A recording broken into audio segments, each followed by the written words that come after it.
Hello అండి, welcome to my channel Sriramula vlogs. ఈరోజు నేను బోడకాకరకాయతో బోడకాకరకాయ గ్రేవీ తయారు చేసుకుంటున్నా. ఈ బోడకాకరకాయ గ్రేవీ తయారు చేసుకోవడానికి ముందుగా బోడకాకరకాయలను ఇలా శుభ్రంగా కడుక్కొని ఒక బౌల్లోకి తీసుకోవాలి. బోడకాకరకాయ గ్రేవీ తయారు చేసుకోవడానికి బోడకాకరకాయలను ఈ విధంగా గింజలతోనే ఈ సైజులో అన్ని బోడకాకరకాయలను కట్ చేసుకోవాలి.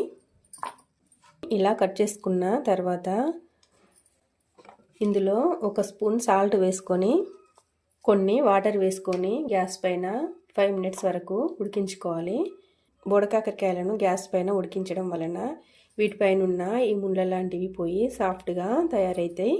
గ్రేవీ ప్రిపరేషన్కు ముందుగా చింతపండును ఒక బౌల్లోకి తీసుకొని 2-3 సార్లు శుభ్రపరచుకొని వాటర్ వేసుకొని పక్కనుంచుకోవాలి. చూడండి, బోడకాకరకాయలు ఈ విధంగా ఉడికిన తర్వాత గ్యాస్ ఆఫ్ చేసుకోవాలి. ఉడికించుకున్న బోడకాకరకాయలను వాటర్ లేకుండా వడకట్టుకోవాలి. తయారు చేసుకోవడానికి గ్యాస్ పైన కడాయి పెట్టి ఆయిల్ వేసుకున్న. ఆయిల్ వేడైంది. ఈ ఆయిల్లో 1 స్పూన్ జీలకర్ర వేసుకుంటున్నా, 1 స్పూన్ ఆవాలు వేసుకుంటున్నా. పోపులో వేసుకున్న ఆవాలు చిటపటలాడేంత వరకు వేంపుకొని ఇందులో మనం కట్ చేసుకున్న పచ్చిమిర్చి ముక్కలు వేసుకుంటున్నా. బోడకాకరకాయ గ్రేవీ చిక్కగా రావడానికి 2 మీడియం సైజ్ ఆనియన్ను ఇలా చిన్న ముక్కలుగా కట్ చేసుకొని పోపులో వేసుకుంటున్నా. ఆనియన్ ముక్కలు త్వరగా మగ్గడానికి ఇందులో కొద్దిగా సాల్ట్ వేసుకుంటున్నా.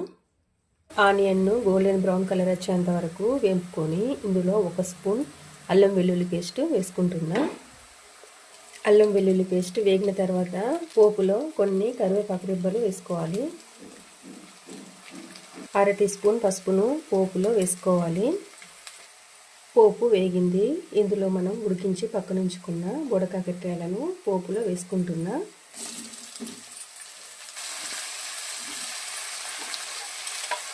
పోపులో వేసుకున్న బోడకాకరకాయలను బాగా కలుపుకొని బౌల్ పైన మూతుంచి 5 నిమిషాల వరకు గ్యాస్ను మీడియం ఫ్లేమ్లో ఉంచుకొని ఉడికించుకోవాలి.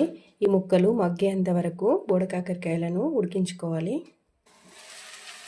బోడకాకరకాయ ముక్కలు ఇలా మగ్గిన తర్వాత ఇందులో సరిపడినంత ఉప్పు కారం వేసుకోవాలి. 2 స్పూన్ల కారం వేసుకుంటున్నా. 1 స్పూన్ ధనియా పౌడర్ వేసుకుంటున్నా. 1/2 టీ స్పూన్ జీలకర్ర మెంతుల పౌడర్ వేసుకుంటున్నా. బోడకాకరకాయలలో వేసుకున్న కారం, ధనియా పౌడర్, జీలకర్ర మెంతుల పౌడర్ ముక్కలకు పట్టే విధంగా బాగా కలుపుకోవాలి. ఇంగ్రీడియంట్స్ అన్నీ బాగా కలుపుకున్న తర్వాత ఇలా చింతపండు నుంచి తీసిన రసాన్ని పోపులో వేసుకుంటున్నా. గ్రేవీకి సరిపోయే చింతపండు రసాన్ని ఈ బోడకాకరకాయ ముక్కల్లో వేసుకోవాలి. సరిపడినంత సాల్ట్ వేసుకుంటున్నా. 10 నిమిషాల వరకు ఈ గ్రేవీని ఉడికించుకోవాలి. బోడకాకరకాయ గ్రేవీ ఉడికింది. కర్రీలోని ఆయిల్ పైకి వచ్చిందంటే కర్రీ ఉడికినట్టే. ఫైనల్గా కొత్తిమీర వేసుకొని ఒకసారి బాగా కలుపుకొని గ్యాస్ ఆఫ్ చేసుకుంటున్నా. ఉడికించుకున్న బోడకాకరకాయ గ్రేవీని సర్వ్ చేసుకోవడానికి సర్వింగ్ బౌల్లోకి తీసుకుంటున్నా.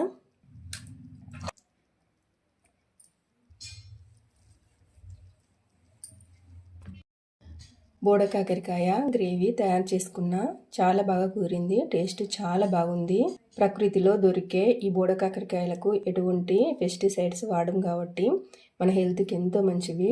ఇవి సీజనల్గా దొరికే వెజిటేబుల్స్. ఇలా సీజనల్గా దొరికినప్పుడే వీటితోటి అనేక రకాలుగా మనం కర్రీస్ను ప్రిపేర్ చేసుకొని తినాలి. నాకైతే బోడకాకరకాయ చాలా బాగా కుదిరింది. నేను చేసిన పద్ధతిలో మీరందరూ ఈ బోడకాకరకాయ గ్రేవీని తప్పకుండా ట్రై చేయండి.